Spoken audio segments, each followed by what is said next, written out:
Je m'appelle Queen et j'aimerais vous raconter l'histoire de ma vie, comment elle a commencé si merveilleusement, puis a basculé d'une manière que je n'avais jamais vue venir. J'étais mariée à Kevin, un homme détendu qui avait hérité de son père un restaurant italien pittoresque. Nous nous sommes installés dans une maison confortable que m'avait léguée ma grand-mère. C'est là que nous avons fondé notre famille, en accueillant notre fils, Frank. Les premières années, Kevin et moi passions nos soirées sous la véranda, une fois Frank endormi. Nous rêvions ensemble de notre avenir, d'économiser pour une plus grande maison, peut-être d'avoir un autre enfant. Kevin l'envisageait toujours avec une bière à la main, tandis que je pensais à donner à Frank la meilleure éducation possible, en espérant qu'il pourrait aller à l'université sans avoir à supporter le fardeau des prêts étudiants comme je l'avais fait. Et la vie était simple et joyeuse, mais au fil du temps. Alors que j'avançais dans ma carrière, Kevin semblait se contenter de maintenir le statu quo au restaurant. Le restaurant restait confortable, mais peinait à générer suffisamment de revenus. Un soir, alors que je faisais le ménage après le dîner, j'ai abordé le sujet de l'amélioration du restaurant. Kevin, as-tu envisagé d'ajouter de nouveaux produits au menu, ou peut-être de le moderniser pour attirer davantage de clients? Lui ai-je demandé. Kevin, qui frottait une assiette un peu trop vigoureusement, a répondu avec indifférence: pourquoi réparer ce qui n'est pas cassé?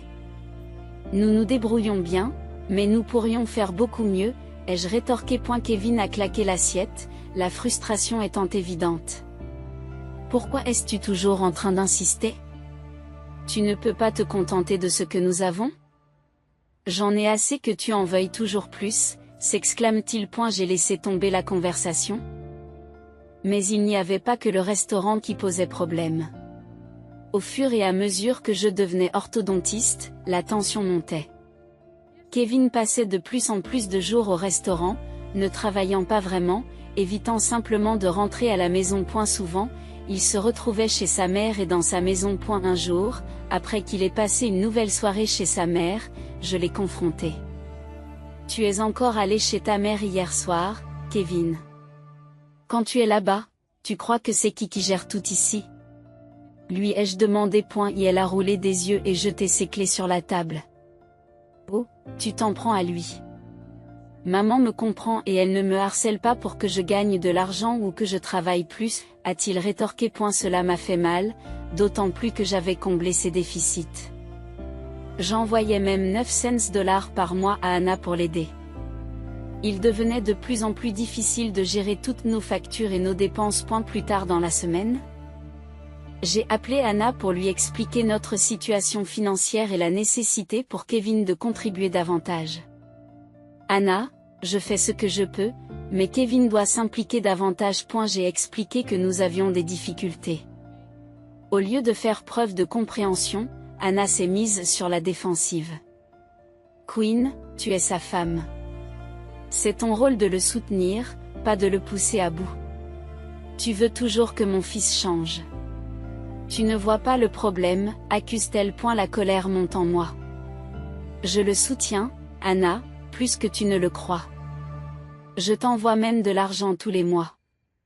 Comment peux-tu dire que c'est moi le problème? Tu me traites de chercheuse d'or?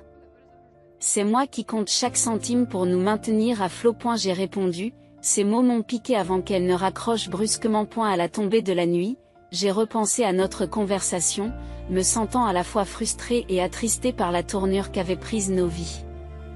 J'ai regardé Kevin s'affaler sur le canapé, une bière à la main, absorbé par son téléphone. Pendant ce temps, je bordais Frank dans son lit, la conversation de la journée avec sa mère pesant lourdement sur mes épaules. Et la vie à la maison était devenue de plus en plus difficile depuis que le restaurant de Kevin avait connu des temps difficiles. Il avait été contraint de licencier ses employés les uns après les autres, jusqu'à ce qu'il ne reste plus que lui, seul, à faire des pizzas dans un quartier tranquille de la ville. Malgré cela, l'activité s'est réduite à un point tel qu'il n'était plus en mesure d'assurer la survie de l'établissement. Le jour où il a fermé le restaurant pour de bon, il est rentré chez lui l'air complètement abattu, mais avec une lueur de défi dans les yeux. C'est la fin. Ce n'est qu'un contretemps? A-t-il dit en essayant de garder son calme alors qu'il raccrochait son tablier pour la dernière fois. Je me suis assise à la table de la cuisine. Les factures sont éparpillées comme des cartes de mauvais augure. Un contretemps, Kevin? Le restaurant est fermé. Nous avons besoin d'une nouvelle source de revenus, et nous en avons besoin maintenant, ai-je répondu. Sa fierté en a pris un coup et il s'est hérissé. J'y trouverai bien quelque chose, mais je n'accepterai pas n'importe quel travail. J'ai mes critères. J'ai été chef d'entreprise, EM.ET. Qu'est-ce que ça veut dire maintenant, Kevin? Nous avons besoin d'argent. Pas d'énormes, ai-je répliqué, ma frustration débordant. Il s'est contenté de secouer la tête, marmonnant qu'il ne voulait pas devenir un employé de bureau. J'ai un diplôme, Queen. Je vise un poste de direction. Rien de moins, a-t-il déclaré. J'ai été stupéfait par son audace. Votre entreprise vient de s'effondrer et vous pensez pouvoir décrocher un poste de direction comme ça? Je me suis emporté, incapable de masquer l'irritation dans ma voix. Il n'a pas répondu, s'est contenté de partir en trombe, probablement en direction de chez sa mère. C'est ainsi que les choses se passaient maintenant. Dès que la situation devenait difficile, Kevin disparaissait. Le week-end n'apporta aucun soulagement. Seule sa mère, Anna, a fait irruption avec ses exigences. Elle est arrivée juste au moment où je préparais le déjeuner, son timing étant aussi parfait que son audace. Queen, tu dois parler à tes patrons. Trouver à Kevin un bon poste dans votre entreprise. Il le mérite, a-t-elle insisté, comme si c'était la solution la plus simple. J'ai laissé échapper un petit rire brutal. Anna? Ce n'est pas comme ça que ça marche. J'ai commencé au bas de l'échelle et j'ai gravi les échelons. Il ne distribue pas les meilleurs postes parce que je les ai demandés. Elle plissa les yeux, ses lèvres s'amincirent. Tu ne veux pas qu'il réussisse, tu as peur qu'il te fasse de l'ombre, hein, j'ai expliqué calmement, malgré la tension qui montait. Sérieusement, Anna, Kevin n'arrivera jamais à un poste de direction sans aucune expérience. Ce n'est pas une question de peur. C'est une question de réalité. Le déjeuner s'est poursuivi dans une atmosphère glaciale. Kevin est resté silencieux, ruminant probablement son ego meurtri et les paroles de sa mère. Les journées de Kevin se sont transformées en un flot d'inertie, se prélassant avec sa bière et son téléphone pendant que je gérais le travail, les tâches ménagères et que je m'occupais de notre fils, Franck. Chaque soir, je rentrais chez moi dans une maison chaotique et pas de dîner en vue. Kevin, pourrais-tu au moins commencer le dîner? Je suis à bout de souffle, disais-je en déposant mes sacs et en enlevant mes chaussures. Elle grogne, les yeux rivés sur son téléphone. Tu le fais mieux, je suis fatiguée aussi, tu sais. Cela m'exaspérait de le voir si désœuvré, surtout quand Franck, affamé et impatient, tirait sur ma manche. Et Kevin, tu es allé le chercher à l'école aujourd'hui, un soir, connaissant déjà la réponse, j'ai demandé à Kevin s'il avait oublié de me dire quelque chose. Il m'a répondu par un faible marmonnement, à peine audible à travers la télévision. Heureusement, ma mère, qui vivait près de chez moi, était venue en renfort depuis que Kevin avait commencé à négliger ses devoirs les plus élémentaires. Kevin, c'est aussi ton fils. Il a besoin de toi, déclarai-je en m'efforçant de garder ma voix calme, même si c'était difficile. D'habitude, c'est à ce moment-là qu'il partait, la porte claquant en même temps que lui. Marquant une autre journée de routine. Comme d'habitude, il a disparu, me laissant tout gérer seul. Et la situation s'est aggravée lorsque j'ai remarqué qu'il manquait de l'argent dans mon portefeuille. Au début, il ne s'agissait que de quelques dollars, mais bientôt des billets entiers ont disparu. Un soir, après avoir confirmé la disparition de l'argent, je l'ai confronté. Kevin, as-tu pris de l'argent dans mon sac? Son regard s'est écarté avant de rencontrer le mien. J'avais besoin d'argent pour acheter de la bière, a-t-il admis. De la bière? Tu prends de l'argent comme un voleur maintenant. Je m'exclame, comment osais-tu me traiter de voleur? Je suis ton mari, rétorque-t-il en haussant le ton. Avant que nous ayons pu discuter davantage, Anna a fait irruption. Elle semblait nous avoir entendus, son expression était orageuse.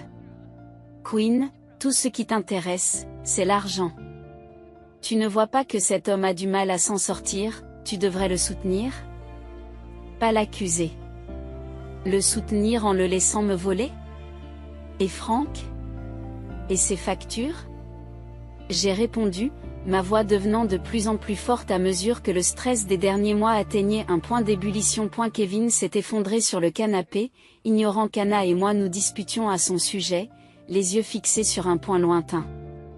La dispute s'est terminée dans un silence pesant, avec Anna qui est partie en trombe et Kevin qui est resté silencieux et inactif. Lorsque Franck est tombé malade à la fin de l'été, sa fièvre est montée en flèche une nuit, aucun apaisement ni linge frais n'a semblé l'aider.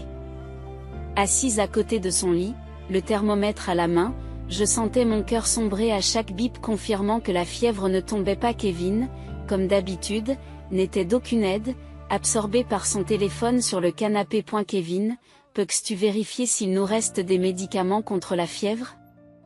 Demandai-je en essayant de rester calme. Il a grogné et s'est levé lentement. Mais je savais qu'il serait plus rapide de le faire moi-même. Franck gémissait doucement, serrant ma main, chaque instant étant précieux. Après un rapide baiser sur son front, je me suis précipitée dans la cuisine. Le lendemain matin, le médecin a insisté sur la nécessité de prendre des médicaments et de faire des examens. Mieux vaut être prudent, a-t-il conseillé, en notant ses recommandations. Les tests étaient synonymes de dépenses supplémentaires, bien au-delà de ce qu'il restait après les factures et les dépenses incontrôlées de Kevin. Le cœur battant, j'ai transféré le reste de nos économies pour le traitement de Franck, y compris les 900 $ habituellement réservés à Anna. C'était la seule solution. À peine avais-je pris ma décision qu'Anna est entrée en furie. Queen, où est mon argent? C'est le 1er du mois, a-t-elle exigé. J'étais en train de ranger le petit sac à dos de Franck, prêt pour une nouvelle visite chez le médecin. Anna, commençai-je, me préparant à une nouvelle confrontation. Je dois allouer les fonds pour Franck. Il est gravement malade et en a besoin pour ses examens médicaux et ses traitements. Le regard d'Anna se durcit, ses lèvres se plissant en une fine ligne de désapprobation. Tu veux vraiment me faire croire que tu n'as pas d'autre argent? C'était mon argent, Queen. J'en ai besoin, déclara-t-elle. J'ai reculé d'un pas, levant les mains sur la défensive tandis que mes instincts maternels se réveillaient. Franck est ma priorité. Ce n'est qu'un enfant, il va mal et il a besoin que sa mère s'occupe de lui. Je veux m'excuser de l'avoir fait passer en premier. J'aurais dû me douter que tu ferais une chose pareille. Retenir de l'argent pour moi pour ce garçon. Anna a craché ces mots avec venin, comme s'il s'agissait d'un poison qui la faisait souffrir. Ce garçon, Anna? C'est ton petit fil. Comment peux-tu être aussi insensible? J'ai répliqué. Ma patience s'épuisant. Je n'ai pas besoin que tu me fasses la morale, Queen. Assure-toi juste de me payer d'ici demain, ou tu le regretteras. Elle siffla, la colère tordant ses traits. Sa menace flottait dans l'air, mais la vue de Franck, faible et délicat dans la pièce voisine, renforça ma détermination. Quitter ma maison maintenant, Anna. Je ne tolérerai pas de menaces sous mon propre toit. Ni aujourd'hui, ni jamais. Anna semblait prête à poursuivre son argumentation, mais la fermeté de mon regard la réduisit au silence. Elle est sortie en claquant la porte, laissant un silence pesant dans son sillage. Kevin l'a suivi en silence. J'y suis retournée auprès de Franck, mes mains tremblant en caressant doucement ses cheveux. Il m'a regardée avec des yeux confiants, remplis de douleur. Tout va bien, bébé. Maman est là, murmurai-je en embrassant son front. Ma détermination se durcissant. Les jours sont devenus un flou de visites à l'hôpital et de nuits blanches. L'absence de Kevin était un soulagement discret, plus de disputes ni de regards méprisants. Mais après une semaine de calme tendu, j'ai senti que quelque chose n'allait pas. Un lundi après-midi. En consultant l'application de ma banque, mon cœur a sombré lorsque j'ai vu que d'importants retraits avaient presque épuisé nos économies.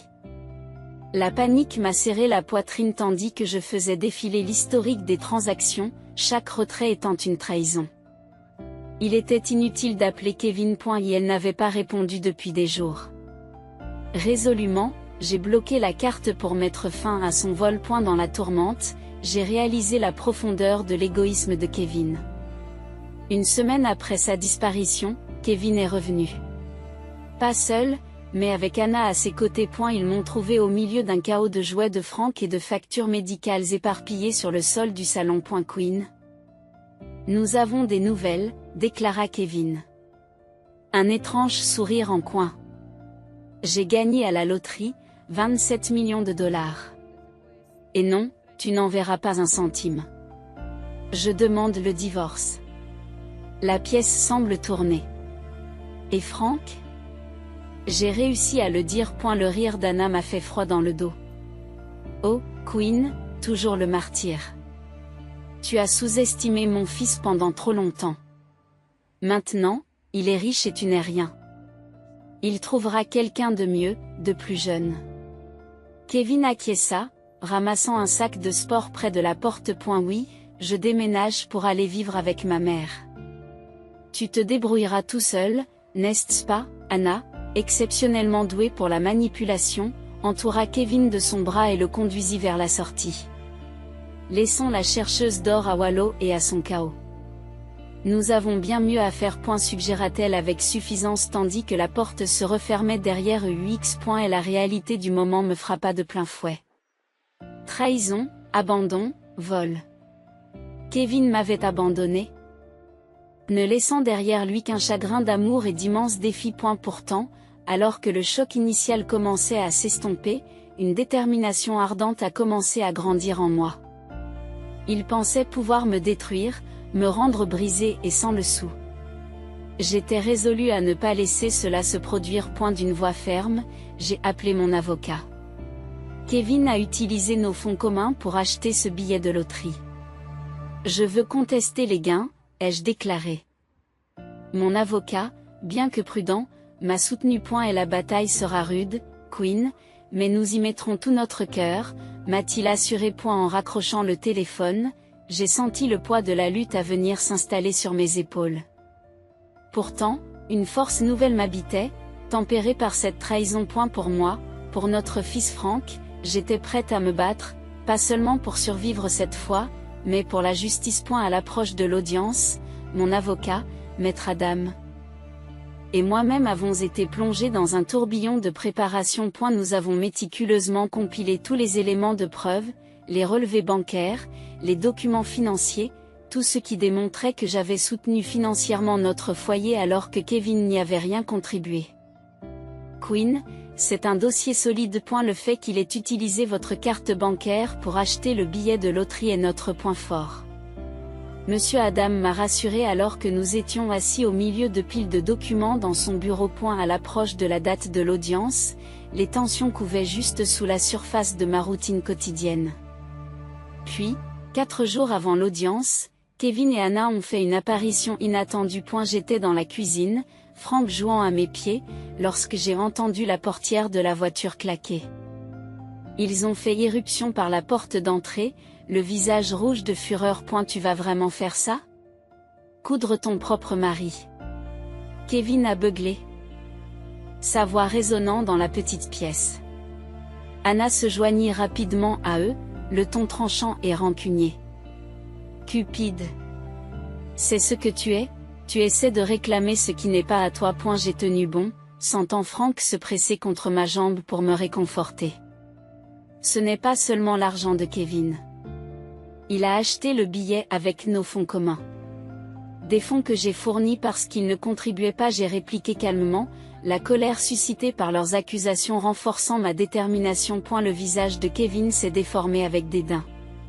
Ce n'est pas une question de contrôle, Kevin. C'est une question d'équité.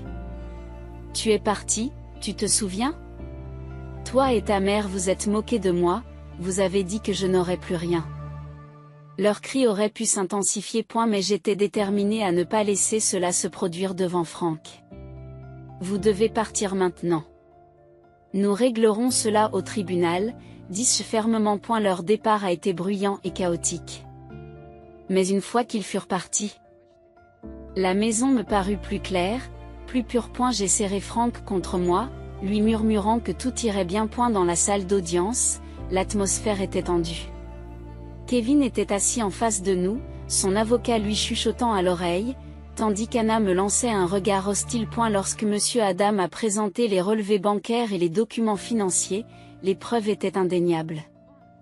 Chaque fois que l'avocat de Kevin trébuchait sur une question, je ressentais une vague de triomphe. Le juge a été très attentif, son regard s'est fixé sur Kevin au fur et à mesure que les preuves de la dépendance financière de Kevin à mon égard s'accumulaient. Il s'agissait du billet de loterie acheté avec l'argent de notre compte commun, ce qui en faisait un bien matrimonial, comme l'a fait valoir Monsieur Adam de manière convaincante. Kevin a haussé le ton dans la salle d'audience feutrée. C'est moi qui ai acheté le billet. C'était ma décision. Ma chance. Mais le juge a rapidement rétorqué que ce n'était pas votre argent, Monsieur Thompson, et que, malheureusement pour vous, la chance ne l'emportait pas sur la loi. Après de longues délibérations, le juge a rendu sa décision. Et elle ressort clairement des preuves présentées que Monsieur Thompson était financièrement dépendant de Madame Thompson lors de l'achat du billet, ce qui fait que le billet est considéré comme un bien matrimonial. Le jugement attribue les 4/4 des gains de la loterie à Madame Thompson et 1/4 à Monsieur Thompson. Kevin et Anna étaient visiblement choqués. Leur visage n'était qu'une toile d'incrédulité. Des mois plus tard, une fois la poussière retombée et le divorce prononcé, j'ai commencé à envisager un avenir plus radieux, façonné par la décision du tribunal. Conscient des histoires de gagnants de la loterie qui ont dilapidé leur fortune, j'ai demandé conseil à Ethan, un vieil ami d'université qui avait réussi dans la finance. Autour d'un café, nous avons discuté d'investissements stratégiques dans la technologie et les énergies renouvelables, ainsi que de la mise de côté de fonds pour l'éducation de mon fils Frank. Les conseils d'Ethan se sont révélés inestimables. Pendant ce temps, l'approche de Kevin et d'Anna concernant leur part des gains est devenue un sujet de conversation en ville.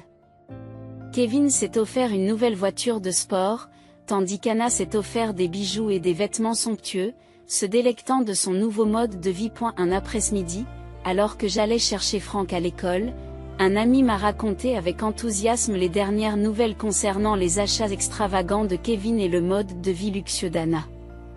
J'ai simplement souri et je me suis concentré sur Frank et notre avenir. À la maison, j'ai planifié méticuleusement nos finances avec l'aide d'Ethan. Chaque décision d'investissement renforçait le chemin vers la stabilité et la sécurité. En veillant à ce que Frank ait tous les avantages possibles. Un soir, la curiosité de Frank pour l'université a reflété mes aspirations pour lui, ses yeux s'illuminant de rêve et de potentiel. Alors que nos vies s'installaient dans une routine réconfortante, que Frank s'épanouissait à l'école et que nos investissements prospéraient, le passé semblait fermement derrière nous. Pourtant, la vie a une façon de nous revisiter, comme je l'ai bientôt appris par le biais d'une mise à jour troublante d'un ami proche. Lors d'une rencontre détendue autour d'un café, j'ai discuté avec Quinn d'une nouvelle surprenante. Kevin avait connu des temps difficiles. Et elle avait perdu sa voiture pour de l'argent et était pris dans des dettes de jeu si profondes qu'elle l'avait même blessé au cou. En buvant mon café, j'ai dissimulé mon choc. C'est vrai? C'est malheureux, ai-je commenté. Puis il y avait Anna. Elle avait commencé à vendre ses bijoux, désespérée. Alors qu'elle et Kevin faisaient face à leurs jours les plus sombres après des années d'étalage de leurs richesses. Quinn, secouant la tête avec incrédulité, a raconté ces événements. En peu de temps, Kevin est apparu sur le pas de ma porte, n'étant plus que l'ombre de l'homme qu'il était autrefois. Ses vêtements luxueux avaient disparu, remplacés par un jean délavé et une veste usée. Ses yeux, qui brillaient autrefois de fierté, reflétaient désormais le désespoir. Quinn, on peut parler? Sa voix était rauque, comme s'il avait répété son plaidoyer un nombre incalculable de fois. J'ai hésité, mais je me suis écarté pour le laisser entrer dans la maison. Frank était sorti avec des amis, nous avions donc la maison pour nous seuls. Je n'avais pas envie d'une longue visite, cependant. En entrant, Kevin a jeté un coup d'œil dans le salon. J'ai tout perdu, Quinn. L'argent, la voiture. Je n'ai plus rien. Et ma famille me manque. Tu me manques, avoue-t-il. Levant un sourcil. Je réponds avec scepticisme. L'argent te manque, c'est ça qui te manque. Non, c'est plus que ça. J'ai beaucoup réfléchi ces derniers temps. J'espérais que, peut-être, nous pourrions repartir à zéro. Ses yeux plaidaient pour une seconde chance, mais tout ce que je pouvais me rappeler, c'était les années de tromperie et de négligence. Je me suis moqué, plus par incrédulité que par humour. Recommencer à zéro? Après tout ce que tu nous as fait subir, tu pars, tu m'accuses d'être matérialiste, tu dilapides ta fortune, et maintenant tu veux revenir comme si rien ne s'était passé? Il évite mon regard, son malaise est évident. Je sais que j'ai commis de graves erreurs, Queen. Je m'en rends vraiment compte maintenant, et je suis prêt à changer, a-t-il insisté. Kevin, tu es parti quand tu as pensé que tu étais mieux sans nous. Cela a révélé ton vrai caractère. Maintenant, tu ne fais que regretter d'être sans le sou et seul, dis-je d'une voix décidée. Dégonflé. Il absorbe le poids de mes paroles. Alors, il n'y a aucune chance pour nous? Demanda-t-il doucement. Kevin, je t'ai pardonné il y a longtemps pour ma propre tranquillité, pas pour que tu reviennes dans nos vies quand tu auras touché le fond. Franck et moi sommes épanouis, et j'ai l'intention de continuer ainsi, affirmai-je. Le cœur lourd, il est parti, les épaules affaissées. En le regardant s'éloigner, j'ai senti un chapitre de ma vie se refermer définitivement. Plus tard, lorsque je suis allé chercher Franck, son rire a rempli la voiture, affirmant la véritable richesse de nos vies. Aucun gain à la loterie ne pourra jamais égaler l'amour et la joie authentique et inestimable que nous avons partagés. Notre chemin n'avait pas été facile, mais il était unique et débordait d'une affection irremplaçable et authentique.